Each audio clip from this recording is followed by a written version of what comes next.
যোহন 16 অধ্যায় 5 থেকে 11 পদ। কিন্তু আমি এখন যাচ্ছি তারই কাছে, যিনি আমাকে পাঠিয়েছেন।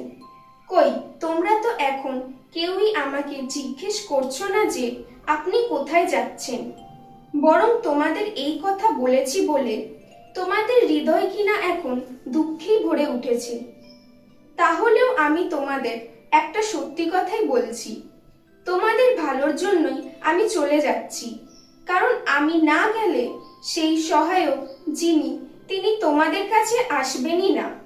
আমি যদি যাই তবেই তো আমি তাকে তোমাদের কাছে পাঠিয়ে দেব।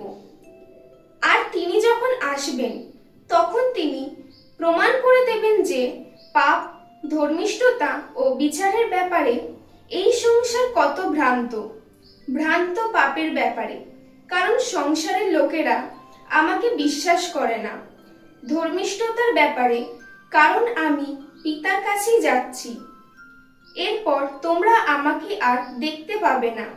বিচারের ব্যাপারে, কারণ সংসারের সেই অধিপত্য বিরুদ্ধে রায় দেওয়া হয়েই গেছে।